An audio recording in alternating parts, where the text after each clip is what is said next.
د افغانیوز چینل کتونکو سلام، وخت مو په خیر. د دې سات خبري ټولګي ته ښه راغلاست. په سر کې تازه خبر دا ده چې دفاع وزارت په خپل ټویټر پاڼه کې لیکلی چې د دې وزارت اړوند د هوایي ځواک له لوري 2 باله هلیکوپټر ترمیم شوی. یاد وزارت داسې لیکلی د ملي دفاع وزارت اړوند هوایي ځواک د تخنیکي ټیم د مسلکي انجنیرانو د دوامداره هڅو په پایله کې 2 باله هلیکوپټر، یوه MI-17 روسي او بله UH-60 بلاک هاک امریکایي هلیکوپټر ترمیم او د ازموینې الوتنه یې په بریالیتوب سره ترسره کړه. له بلې خوا د هوایي قواو قومندان مولوي عبدالغفار محمدي د تخنیکي ټیم انجنیرانو هڅې وستایلې.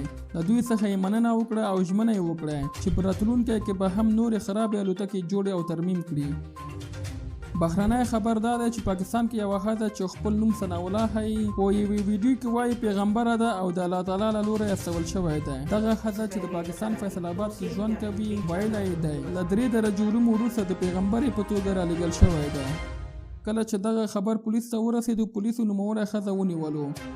باید یادونه وشي چې پاکستان کې که کوم څوک د مذهب سپکاوی په تور ونیول شي نو سزا یې عمر قید یا مرګ دی. خو دغه قانون لا تر اوسه پورې عملي شوی نه دی. په دې کې ستاسو څه نظر دی چې دغه قانون په پاکستان کې ولې نه عملي کیږي؟ او خپل نظر په کمنټ کې ولیکئ.